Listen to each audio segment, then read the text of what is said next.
right. Good, good, good. So you guys, thanks for joining in for a little bit. Right, you may know that I did a book on this topic, and so a little bit disclaimer. You don't have to have the book to do this workshop, but sometimes people get upset when they go, "Oh, you're supposed to buy something," and you don't necessarily have to buy something. But at the other side of that, the good news is, hey, there's some stuff that you can come back to and read, right, and be a part of. So. Youth are either leading or leaving. And when I say that, so really the question is, how are kids leading? And what are the ways that they do that in churches? I got excited. I'm going to go back and forth this share just because I like seeing at least Janet's face and Maggie's name. Right, I remember getting excited about that a couple times. Um, I was my family was part of a church for a while after I'd been working in churches for a long time, and got to do a confirmation small group, with some kids. And I'm sitting with this group of kids, and this was a big church in the Minneapolis area, and I'm sitting with this group of kids, and the kids they're talking about worship, right? And they're going, worship is so boring. And they're going on and on about that. And I'm thinking, but this is the cool church, they had a disco ball hanging from the ceiling. And they had the best music ever, and dramas and all kinds of stuff that was going on, and outdoor celebration worships, and these kids were saying that. About that same time, I'm working with a group of kids down in Florida, Episcopalian kids, and I meet Douglas Dozier. And Douglas, 11th grade African American young man, and I'm asking Douglas, what keeps you excited about your church? And he says to me, he says, I'm a head acolyte. And I was like, what? I tried not to laugh, honestly, but then he starts to tell me about, working with some of the younger youth, and training them, and he'd been to the acolyte convention of whatever, kind of workshopy things that he'd been to. And but then it got really mystical, because he starts telling me about watching people's eyes during communion. And it was just like that he had this just holy connection with people as he watched their eyes and served. And so I'm having these two kind of experiences at the same time. These kids at the cool church, and Douglas at a very high, kind of high worship, tradition, Episcopal tradition church. And um, you know, and I was pondering that, what's the difference? And for me, it was that realization that for Douglas, he was needed, right? I mean, his church had said, "We need you," and so I sat back at this church we were at for a while, and I loved it, But I thought, okay, I don't hear anything in the sermons ever about teenage kids. I never hear anything about, in the prayers petitions about teenage kids. We got the most amazing musicians there are, but right? No teenage kids. They're all professional, very polished people, and right on down the list, I go, they don't see themselves. They're not included in any way. And so again, it's like, oh, kids need to be needed. And kids need to be needed. About that same time, talking with a young youth minister, and again, a fairly good sized church. And he tells me, he says, we had 94% of our high school kids involved this year. And I'm like, that's unheard of, right? I mean, after confirmation, everybody leaves, except for a few, right? But then he told me, he says, that does not mean that um, they were there every. He said, we just worked very intentional youth by youth, to make sure they were included in something, um, through the year. And I thought, whoa, that's just a cool thing, and a way of thinking about that. So I get into this idea of kids that are needed tend to be the kids that stick around and stay. Um, so I'm going to share. I have kind of a list of 10 that I'm going to share, and you will, you'll get to share a little bit too, and we'll talk about that. When I talk about leadership, I say I paint that very broadly, right? If I ask kids what leadership in the church looks like, I tend to get two images. I tend to get microphones and or committees, right? And not bad roles, all for them. But if you're a leader, you must be up front speaking, singing, teaching, or something like that. Or you've been elected or working to advocate for something, and working some kind of committee piece. Um, and again, good roles, but it only fits a few, right? So I paint leadership pretty broadly. I had a conversation just a little bit ago, about a church saying that they were including more and more kids in various roles. And the cool thing was as they do that, kids that were watching were like, "Oh, I want to do something. I want to be involved." So sometimes it's just that modeling and those kind of mentoring, visual mentoring, pieces that gets kids going. I like in the peer ministry, stuff that I work like we often go to the woman at the well story, and and you know the story. Jesus sidecar, outside, sends the disciples into the grocery store, and he's out there alone, middle of the day, and the Samaritan woman comes out. Jesus asks for water, and she right away starts just telling him the boundaries that he's breaking. It's like, you know, who are you, a Jew, and a man, and to ask me for water, and then Jesus comes back with this cool, kind of phrase of, hey, if you had known who was asking, you have asked me for living water, right? And which is kind of cool because he never explains what that is. But she's like, who are you? Are you greater than our aunt? Anyway, they sit by the well, and Jesus has some advantages. And I always say, I think for her that day, part of that living water was the fact that somebody sat beside the well, and just shared in her story, and right, and the pains and the hurts and some of the things. But I like that's one of my leadership elements.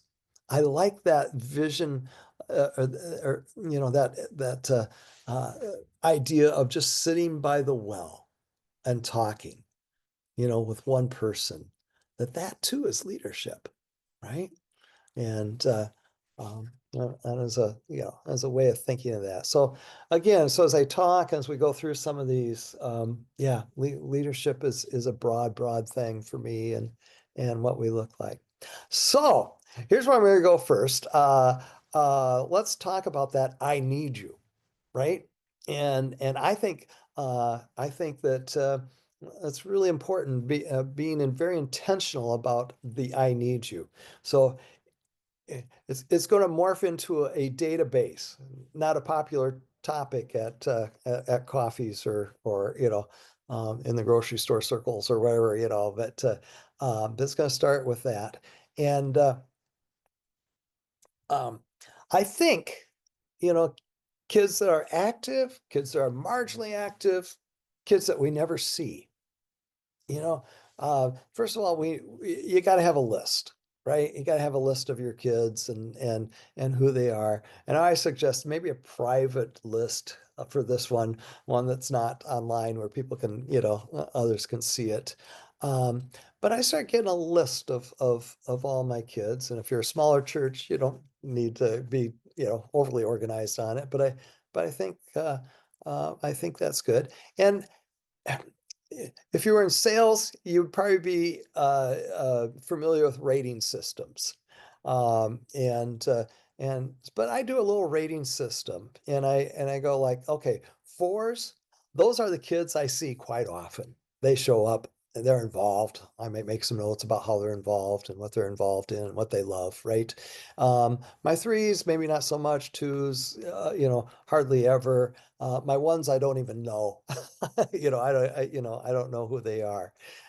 It gives me an opportunity to glance and go, who do I need to get to know? And I'll chat about that in a moment too. But who do I need to get to know? Well, let's go there for a minute. I use I like the dyad sheets. Um, the first church I was hired at many years ago, I was hired to get to know kids, and so I did a lot of coffee visits and home visits, and I was pretty good at just conversation. But then somebody turned me on to the idea of just uh, having a dyad sheet, and putting a sheet in front of, Janet, you get one, I get one, and then we just start to pick, and if they were numbered, I'd say, oh, uh, or Janet, you would say, oh, let's do number 13 or whatever, and we'd talk about that, and then I'd picked one, and we'd never get through all of them. That was not the intention. But what I learned was that, and I learned that kids would often pick the deeper questions. And I got to know people so much better just by using, kind of a dyad thing. So what I tell some folks is, you got to find time. You go back to like, okay, who's my twos and my ones, and who don't I know? And I'm going to try to, spend some time with that person and this week. And you figure out when and how to do that. So you're getting to know, kind of each person. You get to know some of their passions, that type of thing. Next thing you do when you have a staff meeting, or maybe it's committee meeting, or whatever, or just another partner person, um, to take a couple names and maybe a couple kids that you haven't seen for a while or don't know, and just to start that conversation. How do we need you? How do we need this person? What's a way that we can ask? You're probably going to start another list, and it's going to be, how can kids plug in, throughout my church in various ways. It's not always just the youth group, right? It's throughout the church in all the ways. And it might be worship, it might be in the music, it might be children's ministry, it might be helping on the soundboard, or all kinds of different ways. And I'll share. Uh, so you sit down with the staff, and then you got to decide, who's going to do the ask. And it's not always the same person, because different people know, maybe that family or that person. And one of the first times I did this with a church, I was in the staff meeting, and the staff person I was working with threw out a couple names, and one of the people in the room said, well, they'll never come to, they're a hockey family, right? And they don't have time to do anything, and they'll never show up for any of that. And I had to stop and go, okay, part of it is, that's not the point. The point is that they hear the words, we need you. And if they're busy, they'll tell you, but they might say, oh, but I would do this, another time. And but the important thing is, and I tell churches all the time, every kid, active or not, needs to hear the words, we need you, at least twice a year, you know, and to be very, very intentional about finding ways to do that. Um, uh, so it's just kind of a system, kind of systematically saying, yeah, we need to do that. We need to go, there. So that's the first little strategy, I'll give you, and you can adapt it however you want. But Janet, give me a thought. Hey, what's as you're sitting there going, does that resonate? Or Maggie, you can type in, just, what's the first thought that comes to mind? That's great. I probably don't do it often enough. I have a handful of kids that I'm very comfortable reaching out to and saying, "Hey, here's what they're doing when we have already offended to the first let me cocoon day," and I can look around the room and be like, "Right, Yeah. Yep. And, we uh, need to be more intentional about the other putting." yeah, yeah. And the experience so often is kids respond, right? When they're needed, they'll go, "Oh, okay," you know? Yes, Uh, yeah. My wife would do an Advent festival, right, for families, lots of arts and lots of arts tables and things all over it. And she'd maybe do 12, 15 tables. And I'd walk in and go, there's like 12 or 15 kids I haven't seen forever, you know? yes, yes. We do the same thing. Used to be a I want to say, oh gosh, probably about Advent event. I said, I think what people of Advent instead of one big Saturday or one big Sunday. Still missing people, and everybody said that too. I think one weekend you get fair projects and is to participated. And it's going to soon as happen, and when we did finally get back together, exactly what I did, and I've been for a year. It's been great because now more kids every weekend. Yeah. It actually, attendance wise, I see a boost in my numbers in December because I'm intentional about giving them 4 weeks of craft. Uh, in which I'm really, really and then at the last night of BB,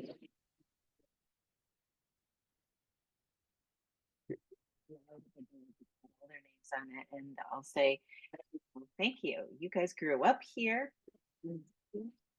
Yeah. Look, little kids, obviously I don't say that, but I'll say to them, and when you're ready for it, I'm ready for it. That's it. So, between Christmas and summer, Yeah. right? Yeah. Your voice is going in and out a little bit, darn it. But So, yeah, I'm catching most of it there. So Maggie says one of our struggles is a few youth who do want to be involved, but parents don't get them there or plan other things on Sunday mornings, right? Oh my gosh, right? Yeah, yeah. Yeah, the and boy, I've learned, each church has its own culture. And families have their own expectations. It's real different working in a church. Sometimes it has a long history of families being there, and compared to, I know one church I worked in, which was more of a fast-growing suburban, church. People were moving there because they were moving up in their jobs, and yeah, their expectation of church was just very different. They were very, very happy if they could come once in a while, and Yeah. they didn't think there was anything wrong with that. So, um, uh, but again, you just keep working it, and when kids are asked to do something, especially if it's something meaningful and important, and you might have to tell parents. I remember a young youth minister one time, I was talking about, you know, asking kids to be on, a certain team or a certain group. And she says, yeah. And then you do the second step. And I go, okay, what's the second step? And she says, you tell their parents. And you tell your parents, it's like, oh, I asked your son or daughter to do, whatever it is. And because I see this in them, and I know it would be a great fit. And uh, and parents are not used to having somebody call them up and tell them good things about their kids, Well, so and doesn't that help to reinforce the idea that, okay, parents, I've already talked to your son about this, so now you need to get them here. Exactly. That's what I'm kind of Yeah. in. So, Yeah. so Maggie, that probably doesn't solve all, all of it, but it's a thing, it's a thought, and so I love that. Yeah, yeah, to ask kids directly, but it's not just a general ask. And you guys, I'll confess, since I haven't been paid by a church for some time to be, to be their ongoing staff person. So, but I attend church. I mean, it's true of adults, right? I'll confess. I have anything that's been announced up front or in the announcements or the bulletin or online asking for help for anything, never responded. But if somebody comes up to me face to face, and heart to heart and says, Lyle, we need you to do, this. You'd be so great at, and I'm always like, oh, me? Yeah, okay. Don't call my pastor, please. But Yeah. Yeah. Yeah. right, but I think yeah, there's that personal ask that's so important. So, for whatever reason, Janet, your voice is back fully with us I now. switched microphones. I think this one's working better. So, It is. We hear yeah. you. I Thank never you. know if it's a system or it's Yeah. yeah. Um, so yeah, just asking and whatever the ways that we do that. Now, I got to say something about peer ministry. I don't know how familiar you are with that, and so I'll give you a little clip on it. Um, it's been my world for a long time, but I think it's another way that kids feel ownership. Peer, and I don't know how much it began. Barbara Varenhorst, Palo Alto, California, school counselor. And she kept asking her students, who do you go to when there's something going on in your life or you recognize something going on in another person's life? And her observation, she would always say, they never ever said you, Barbara, as a they almost always talked about a friend that they first confided in, and talked about things. So our premise is, why am I not giving my students just some skills and how to listen, how to care, how to help, and who to go to, when circumstances needed. Became a statewide thing in California, spread across the nation. Peer helpers, natural helpers, peer mediation, all those things kind of stemmed out of that. Churches started coming to Barbara, so she started doing peer ministry. Myself, youth ministry guy in the Twin Cities, and people bring her to town, and I obviously am biased, but I fell in love with it because suddenly my kids had these, were taking on these skills that were repeatable, doable, livable skills, and it was amazing. It was like my own camp staff, at my church. It was like these kids, they knew that they wanted to include, they wanted to invite, they wanted to lead small groups, they wanted to do, just so many things. And then the other thing I started to notice was they would take those skills and they were talking about using them with their friends on the sports team, with friends at work, but they were, they started using, and I thought, oh, that's so cool. I love that they were taking. So anyway, peer ministry is basically giving kids a set of skills, people skills, relational skills, and tying it to their faith, right? And so I'm working with a group one night, and of kids, and I'm just asking them, how are you using these skills, in the midst of this? And they're kind of quiet, so I keep pushing a little bit, and then finally this one girl, she says, I don't know if this counts, but she says, Friday night I went out with a friend. I haven't seen her for a while. Her parents just split up. I think they're gonna get a divorce. I just thought it'd be good to go and hang out. And I'm like, you know that's fabulous, that's it. And one by one, like, all the kids in the group had little, there's this kid in my math class that nobody talks to, but I always try to talk to him. And they all had, my aha from that night, when I left, was, oh my gosh, we have kids, we have people, we have adults, we have people doing ministry all the time. We just forgot to tell them it counts. They've just never identified that some of the things that they are doing is as ministry, right? Because ministry is a sign-up sheet or a go-to thing, and but so Yeah, my bias up pyramid. I love it. I think it fits a lot of kids. They find meaning and purpose, and they find suddenly their faith is very, very practical in what they do. So I'll give you a little bit on that, so yeah, if we ever get it going in Pennsylvania, Janet, we'll see where it goes. But um, it's been a while. I let's see. Oh, youth-led youth ministry. I I always say youth ministry instead of youth group. It's maybe my own bias, but I say groups face inward. Groups become about themselves, and ministry focuses outward. And I just tell people whatever if you're doing youth group, youth ministry, um, whatever your elements are, and just to sit down and go, okay, what are their elements? Oh, we always do pizza. We always do, a game. We always do those various pieces. Um, what I've enjoyed doing is breaking those elements out and then going, how can I equip, different kids to lead those? And I've been fortunate. I've had music kids, but I've had kids that could lead the games. I've had uh, people that would introduce a topic, just talk about their life story and introduce a topic. Maybe it's stress, something like that.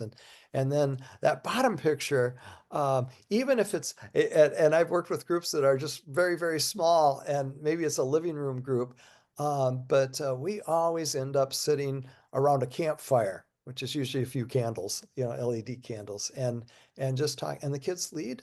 One or two of the kids lead those conversations, and oh my gosh, they talk about anything and everything, um, you know, and then close up with prayers, bring the candles together, and I got to do some interim work not too long ago. And again, this is my bias, so this is my thing, and actually it's a lot more work to do it that way because you're always, preparing and equipping kids to do these things. But there were nights I was like, yeah, I stood up at the end and made an announcement, and that was my involvement that night. So um, I like figuring out, what are those elements that we want and how do I equip kids to do those kinds of pieces. So youth-led youth ministry, is just kind of one of those areas. Culture keepers. It's an element that we've used, and get ready. Get ready, Maggie. You're gonna have to type here in a minute. And Janet, we can talk in a minute. But here's what the culture keeper thing is. I've used with the youth ministry, but I have some churches that have been using it with their adults and stuff too. And sometimes I tell kids, you got 30 seconds to say three things, right? The first, welcome. My name is, and I'm really glad you're here. And then our kids would always go, yay, and applaud them in. I think what's important about that is it's not always the paid, or the main, youth leader doing it. It's a revolving group of kids, right? That say the welcome. Second thing, something about the group. What's a piece of your culture? And we would develop kind of a cheat sheet, bullet point cheat sheet. They could, pick some things or make up their own, but to say something about the group. So one of the things you need to know about our group is that we always split up in the candle times, where we gather around a candle, and that's just our time to talk about anything. There's no requirements. You don't have to believe any certain thing or any certain way. It's just our time to talk. And the third thing then is, why do I come? I come because I just find that I'm so accepted here. It's a place where I feel like, everybody takes off their masks and can be real, and everybody goes, yay, right? But those elements of welcome, of something about, something about the culture of the group. And the third thing, why do you come? And we always tell people it's got to be more than just the pizza and the fun. think a little deeper when you share that, if you would. Um, and I think about that when people invite people, we want people to invite, but unless they have language and skills for when you invite somebody, what do people need to know? They need to know something about your church, and they need to know why you love your church. And then you need somebody to say, you should come sometime. You'd love it, And so those invitations there. Okay. What would yours be? What would yours be? For your group, if you're imagining that you're doing this, and Janet will do it verbally. Maggie, I'm gonna make you type it in here. Obviously, you'll say, "Hi, I'm Maggie," and we're glad, But what would be one of the elements? And you can pick what group, or you can pick your whole church. I don't care what, But what would be one of the things that we should know about your church? One thing you need to know about my church is, and then the second thing, why do you come? Or you might think about what would one of my kids say, and Mhm. repeat that. Janet, what comes Mhm. to mind? First, I'm gonna make you walk through this. Yeah, yeah, yeah, yeah, yeah. So the first element you would say, Hi, I'm Janet, and what was the words? We're happy you're yeah, here. whatever. We're Yeah, really glad you're here. And yeah. and Um, Maggie's clapping hysterically sure. right. All So right. yeah, thanks, Um, Maggie. And then second thing, Something something, you should know about our group yeah, is that um, we love to have fun together. And I like to come because I get a chance to catch up with each and every one of you for a specific amount of time, at least once a month. yay. And we all go, yay, right? Yay. That kind of thing. So, right? Okay. Yeah. Thank you. Um, uh, again, Maggie, how are you doing there? Um,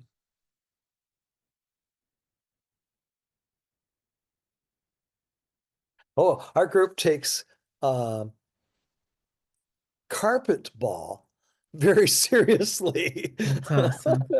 All right. And they would say they come because they feel free to talk about whatever they need to. Yeah. Yeah.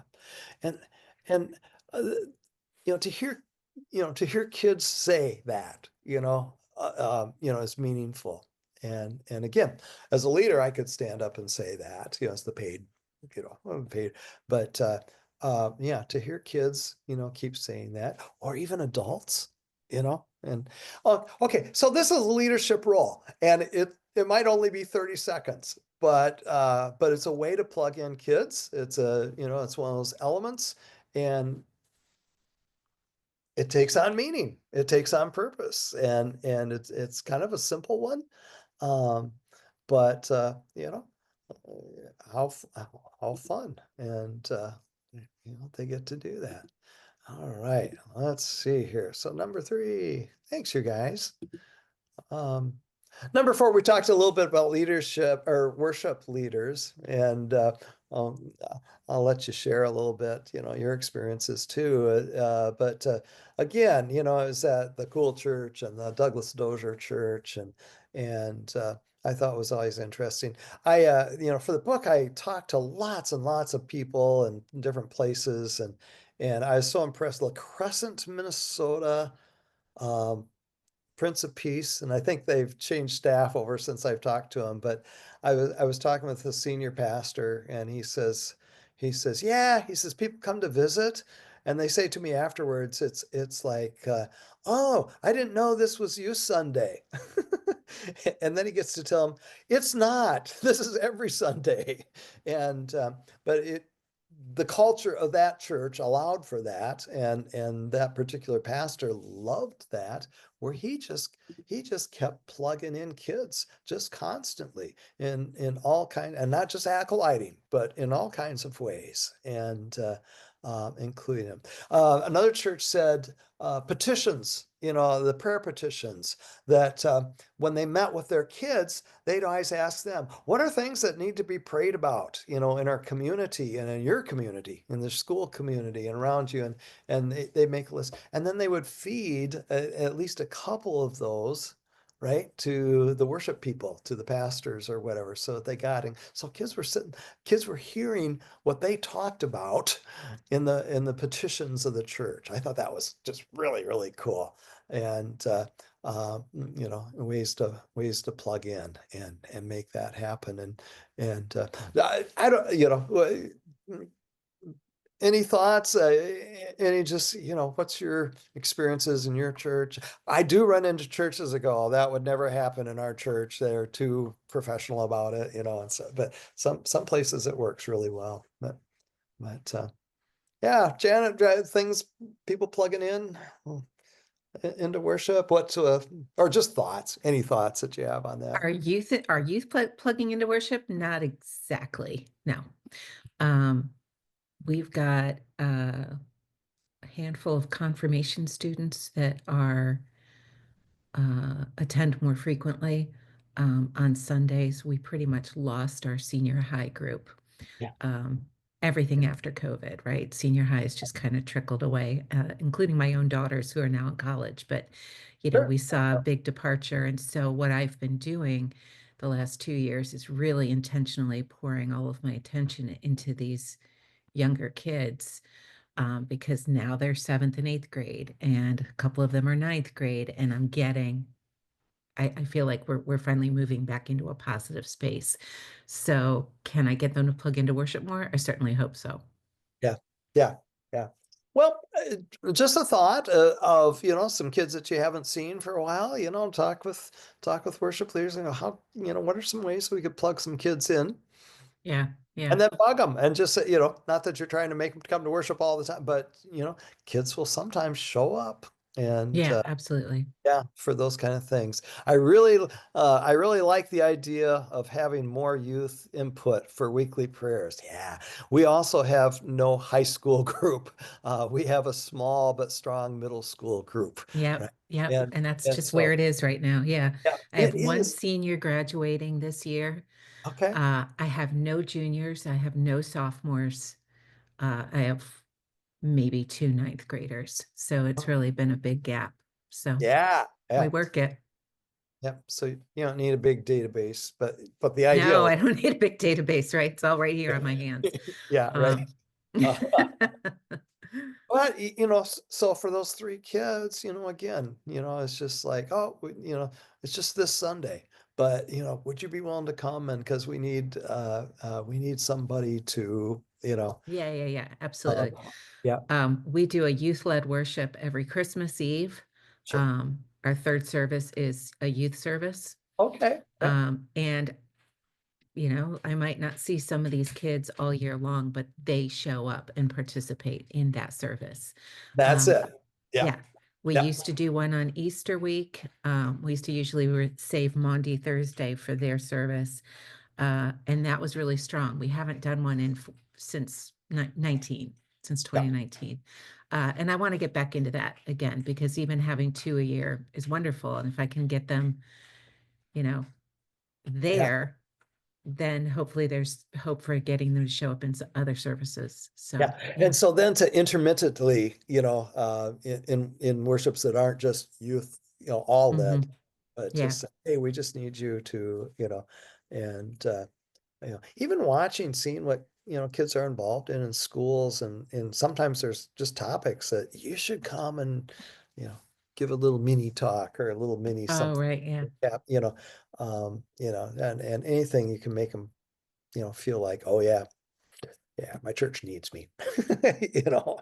Um, um, and again, it's just a beginning, but guaranteed that if that's starts to become kind of a regular thing, other kids and even your little ones, your young ones, they're going to start to notice that, you know, and and be a part of it. So anyway, probably Lyle biases pie in the sky, but I think it's stuff that works, and uh, yeah. Um, so yeah, no, Maggie, no high school. Yeah, boy, a lot of conversations like that around, and then the rare church that you find that I talked with one. It's like, yeah, we're growing every week, and it's like, oh my gosh, but that's not the norm right now. Yeah, but I think we gotta, yeah, if the old ways aren't working, we try new ways, and try some new things. So, We actually have tried a new thing this year. So a couple years, let me rephrase this, start over. We have been hosting a youth event every year since like 2009. Our youth kids produce an event and they invite kids from other churches to come and camp out overnight and do a lock-in, and it's a fundraiser for a specific cause. It's really yeah, awesome. yeah, Um, but I I've only been in the role of helping with youth since post-COVID. okay, So post-COVID, I'll try to keep this short. Post-COVID, we wanted to bring back this youth event, but I had very few youth. I had no parents who wanted to participate in planning it because all the institutional knowledge of that event graduated and moved on, and we didn't have those families anymore. So I reached out to some of the church leaders that had participated as guests in previous years, and I pulled them together and I said, hey, I want to bring it back, but I need your help. Can we make this a collaborative event? Can we plan it instead of parents planning it? And can we take it on the road? I'm willing uh, to have you guys host, every year. So every year a different church can host it. So we've done two. We're planning our third one this year. We already know where we're going next year. So that's 4 different properties, and it's turning out to be a really good thing. So last year, 2 years ago, I reached out to that same group of leaders and said, our confirmation classes are shrinking. We have 3, 4 kids. It's not worth their time when 2 are absent or 3 are absent and 1 is stuck in a room with 3 adults. It's not fun. What's your confirmation program look like? Can we build a bigger confirmation program? And so we did. So we have 4 churches, we have 26 kids, and we rotate. We go to every property every couple of weeks. So everybody gets a chance to host it and teach it, and leaders also get a break, and the kids get a diverse experience of going to different sanctuaries and different meeting spaces. It's been really cool. So we did the same thing this year. I said, okay, the youth retreat worked, the confirmation class is working. How about youth ministry? Can we do a collaborative youth ministry? And so that's what we're doing this year. yay. It's a little shakier. We're not getting a lot of kids responding. I'm not getting any of my confirmands. I get like 4 of them show up, but it's a neat step. It's a neat experiment to move into. Um, yeah, and that's all ELCA churches that Yes. are doing that together. Okay, yeah. Yeah. I've been chatting with Aaron Chopa, who he's kind of the national or the church-wide guy for youth Okay. ministry. You can look him up on their direct. Okay. Yeah. And but he's been he really wants to champion those cooperative Hmm. kind of things. And he's been wanting to, get peer ministry as kind of like, okay, we need a foundation of leadership, in those. So I went down to Texas, Brenham, Texas, and worked with one there that was all ELCA churches. I had another trainer last weekend that was in the Seattle area in a suburb there, and that one was all I don't know, different denominations. I think it was Episcopal and Presbyterian and Methodist and Lutheran, and they're all starting to work together. Cool. And so, if you want, look up Aaron Chopa, Shopp, and send him a note and tell him what you're doing. And you can tell him Lyle told you to bug him, but they're throwing some money at this and Oh, and helping get some training and support and conversation. But he's very interested because I think it's going to be a model that a lot of areas are needing to take, a lot of churches, because a lot of churches are saying, yeah, we got 2 kids, or like 3 kids, 3 high school kids, and so how do we do that? So anyway, hope I won't, I yeah. no, he Making would notes love to myself to hear do from that. you. I can't guarantee you'll get money, but yeah, but chat, say, hey, Lyle said I should be in conversation with you about it, and see what you can learn. So, all Okay, right. cool, thanks. Yeah. Yeah. Of course, this is all being recorded, so that'll be right. Somebody will go, hey, he's telling things there. Oh, the Wheat Cafe. Um, uh, this one came from of all places, Portland Christian Academy, of course, out in Portland, a Baptist school. And they called me up and they've been doing some of our peer ministry stuff. WHEAT is just an acronym that we use for some things some of the first things you talk about. Oh, where are you from? How long you've lived there, and age, hobbies, and that, so anyway, it's a system of doing that. The kids decided, and the kids were like fifth graders, right? And they decided they wanted to do this wheat cafe. And uh, so I guess they had a house on their campus. So periodically they would set the house up and they'd set up little tables and tablecloths and flowers, and then they had a little menu, a couple sandwiches and a couple desserts or something like that, and drinks, and they would host. There'd be two kids at each table, two fourth graders at each table, but then they'd sit down and they'd just have intentional conversation with them, and they'd talk about all kinds of stuff, and they made a video of these kids talking about it. They were so proud of what they were doing. And it was like, oh my gosh, I'd follow these littles anywhere. They were so cool. Uh, and they say things yeah, I see these kids in the hallway at school now, and I always get a hug from them, and it's like, oh, you know, how cool is that? I love that. And but I thought that is something, I mean, that could be done in a Sunday school classroom. You could have a few kids that, end up hosting, and maybe it's just donuts and coffee. I don't know. And it could be for younger kids, but it could be for adults too, bringing in some adults, but just having kids lead conversation. And this little thing is just like, hey, what if it was done like a menu or something like that, but just to get people talking. So again, I love it when we get kids leading conversation, or facilitating conversation with others. I thought the Wheat Cafe was a cool thing. Sending graduates. A lot of us had, you got one Janet coming up, right? And a lot of times it's a baccalaureate or some kind of milestone, and I got a long list of stuff that people give. I've got a prayer piece that people often give, and that continue on. But oftentimes we're kind of celebrating and send them with a blanket or send them with something, and but I thought, what if what we're doing is sending them to their next ministry opportunity, you know?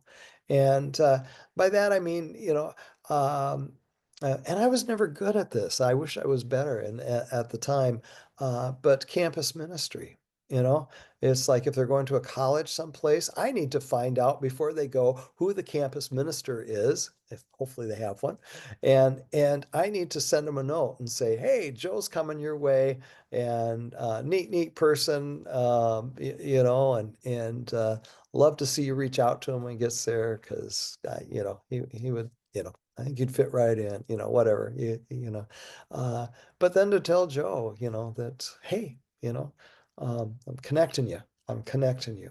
Or if they're staying in town, and working, then it's maybe something in your church or something in the community. But to think, how do I connect them after, after they're done being a senior in high school? What's something that that I can suggest, or that I can introduce them to, and just to say, it'd be really cool with, this group, uh, or or maybe it's a ministry at your church, and connecting in that way.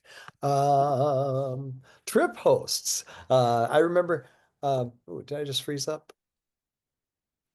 Are we still working here? There we go. Okay. Um,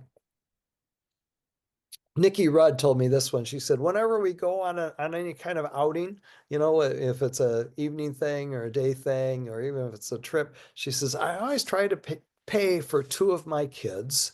And their job is before we go, we circle up and they do kind of like the culture keeper piece. They do the welcome and maybe a blessing and say something about the activity, but it's their job just to kind of see the things that I don't see. You know, it's their job to help everybody feel like they're included and active. But if somebody's like, looking a little down or upset, it's their job to check in with them and say, hey, do you need to talk, or those kind of things. But I love that role. I thought that was such an interesting kind of thing. Children's ministry, maybe kind of an obvious one, but I keep finding that there's a lot of kids that love leading the littles. And whether it's VBS, or whether it's a Sunday school. And I've seen some Sunday schools that are completely led by teenagers. Sometimes I get a kick out of some of the churches that they might have the whole and the whole Sunday school being led by teenage kids, but they don't have anybody, or their youth ministry thing is very, very small, and but have never connected that just because you have high school kids, and that doesn't mean it's not youth ministry. That's youth ministry. And That's youth ministry. Yeah. yeah, how Yeah. cool that they're doing that, 3:02 and p.m. to celebrate that, and it's just so uh, that's great. So I always remember going. There's a voice somewhere.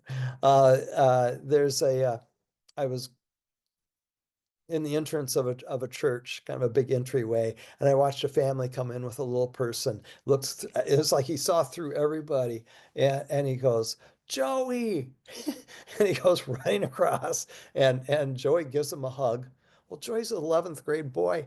Joey's this kid's Sunday school teacher, and I'm thinking, oh, I want every kid to have a Joey, somebody that they're looking up to and excited about, and so I just think there's great value in letting kids do that.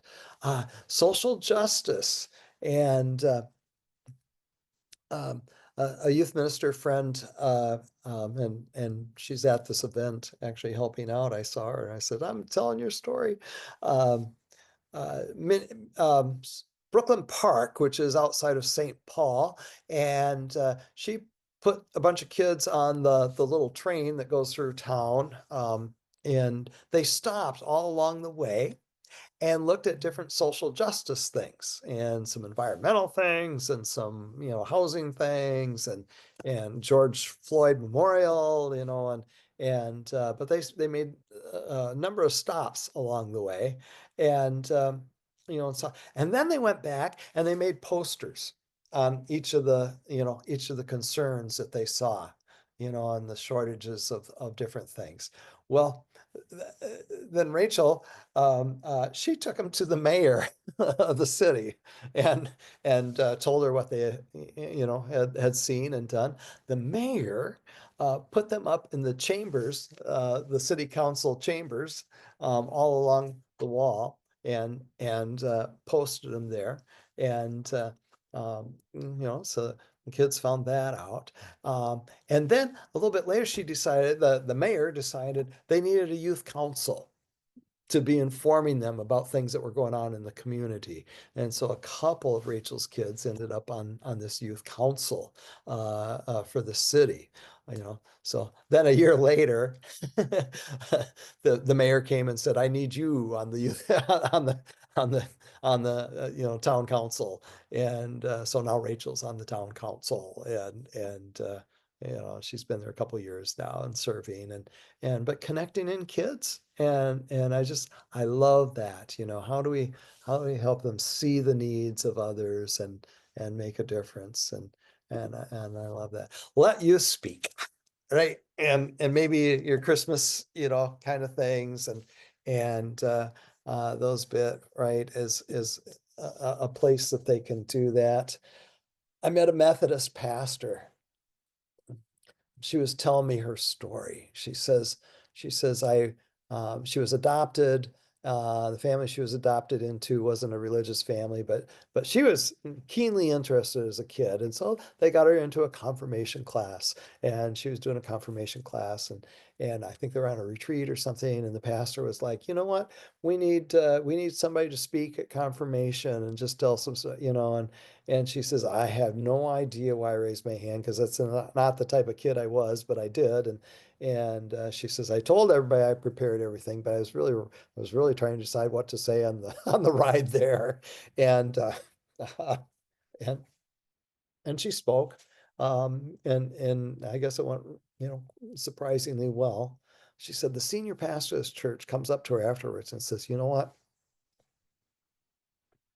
Get choked up. She says, I'll see you at your ordination. you know, and you know, the reality is she had no idea what that word meant, you know, and she had no idea until she was in college and was in a campus ministry office, and there was a picture of this guy kneeling, and people laying hands, and it says, "What's that about?" And said, "That's my ordination," you know, and it was like that was the first time it hit her what her pastor had told her, right? And so of course, roll ahead. She's a pastor now, right? And how cool. But she talks about the value of creating ways for kids' voice to be heard. And she does if they go on a trip or if they go on outing, she tells kids that, like, hey, Thursday night's going to be your night to share whatever you want to share, with the group, but tell your story. What's some of your story? And she finds different ways in different places, and so it's not always up in front of the congregation. Sometimes it's just a few others, but she keeps, finding those ways to tell it. I looked up when I was kind of looking at all this, I was looking up online. I thought, oh, there'll be some cool outlines that somebody has put on, getting youth to speak, and I couldn't find anything except for one Anglican priest who was doing a religious school, right? And he said they were going through, the prophets and prophecy, and he told his kids it was all about, proclaiming. He said prophets were, supposed to make people feel a little uncomfortable, and he had his kids write, and then finding places to speak. And it was fun. I got to talk to him on the phone about it, and he said it was just the most amazing experience ever. He says because they spoke in different places, but he said the thing that they kept echoing is, "Oh man, I found my voice. I found my purpose." But again, it was a powerful, powerful, thing. So just, yeah, kids leading all kinds of ways. Maybe a culture keeper thing, maybe, helping out with Sunday school, and maybe it's just a few nights or a short time, or um, what's uh, what's been your experience? Any things that if you were making the list, what would you add to it? Is there things that you would find? I, um, so yesterday I asked that, and I got some people, and people said a number of things, but the one that really stuck with me was a person who said vacation Bible school. She said our fifth graders just were, it was just boring for them. They didn't want to participate. And so she said they set up a press room, and they made their fifth graders the reporters. Right? And set it all up. And they went out and interviewed all the young kids and all the teachers, and they made a little newsletter each day, and took pictures and stuff like that. And she says that's been going a number of years now. And she said kids, those fifth graders love, you know, to be on the press team. And again, needed, they're needed. But Maggie, type us something in. What comes to mind, and Janet, what any things you'd add, and then I'm just going to ask what's been helpful. So, We haven't really done it this year, just in our regular gatherings. But last summer, when we attended the National Youth Gathering, we made a point of taking the collective, and I went with another church. So we had a larger group, yeah, and then a couple of additional youth from two other congregations. So we were kind of a motley crew. Um, but we gave the kids paired assignments every day, a different pair of youth were given the instructions that at the end of the day, they needed to write a blog post about the day. And it could yeah, be short, could be long, whatever they wanted, whatever they had to share. And then we would post pictures for the day and what they wrote. Um, and it was kind of, the prompt was basically, where'd you see God today? yeah, Um, and then every day that we were in New Orleans, there was a blog post, and we posted it on the websites of every one of the congregations. So, do I know if people read it? I have no idea if they read it, but it was right, really cool to get the kids to do this intentional practice, because we were there from like the Saturday prior to the Sunday after. mhm, And so there was 7 blog posts that they had to write. So at some point during the week that they were repeating and working with a different person. It was good. It was really cool to see how thoughtful they were and how different their responses got the more practice they got at it. yeah. Oh, I, that's cool. I like It was that. really cool. Yeah, yeah. They get to story tell. It's kind of the, let them speak, let them share their stories. Mhm. Yeah, I really like that. Um, I, I would love to get high school kids teaching Sunday school. That's a great, yeah. It really is. And, people get nervous about it but, um, our experiences, they might start off a little bit rusty, but they grow into it and they get better and better. And you get to help them, but they get good at telling the stories. They get good at, doing the arts pieces and it may be a little bit more, sometimes it's a little bit more chaotic, but right. Um, uh, Mhm. oh my gosh. And the churches I saw that had been doing it for a while, the young ones grow up and of course think that they just know they're going to teach Sunday school. They just assume that they're going to, and they keep saying they've been more dependable than my adults, you know? And Wow, I remember one leader said it was prom weekend. And my kids all still showed up on Sunday morning, They that's were cool. tired as heck, but they knew they had to do it. And 'cause they were needed, you know. Yeah. And, yeah, yeah, yeah. So, well, I don't know. Here we are, Zoom time, and was this helpful? Was it get you thinking about some things? Do you have Yeah, takeaways? absolutely. Very helpful. It was great to know that I could check off a lot of things on the list and feel that we're actually doing some of these things. So thank you for Right. that. Yeah, good. Because we work in a silo. We don't always know if we're doing what, you know, Yeah, others are doing. But I actually have I love this document. There's a lot of good ideas here. good, good, good. Yeah, and that's actually it's actually kind of the index of this thing. And so if you're ever Cool. interested, pureministry.org Yeah. and Yeah. go to the store. And I think it's on I think it's on Amazon, but the link there will take you to a place called bookbaby.com and go ahead and Amazon. It's my own selfish. Amazon pays like under $1 to the Mm. authors, where BookBaby pays, more like 6 or something like that. So anyway, um, but yeah, please, if you find cool ideas or whatever, bug me, pureministry.org. You can always, bottom of any page on that website, you can send me a note. And if you get a chance to do that, I love that. Then I have, if you'd like, you can, leave in the chat your email, and I'll make sure you got that. Maggie, yeah, definitely, because for some reason, my handout didn't drop into the chat. Let me try it one more time, if I can do it from here.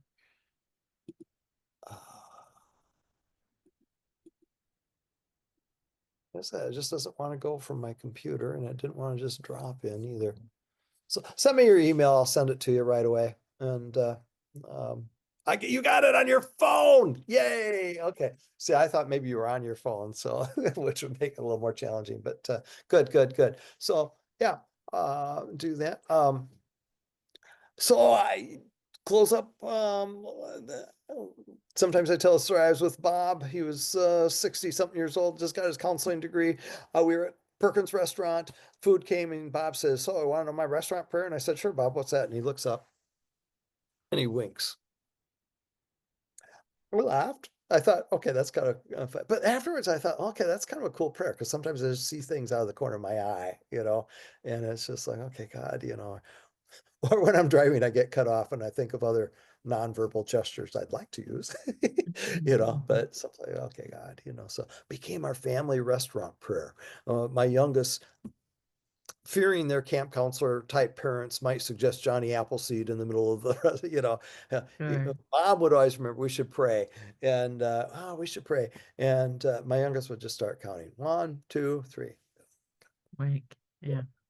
So anyway, God, for Janet, for Maggie, for their ministries, for their love for kids, and willingness to walk alongside and encourage and uplift and tell them they're needed, and plug them in and give you thanks, and be with us in this season of church world, as it seems like everything keeps changing. But thank you, God, for being with.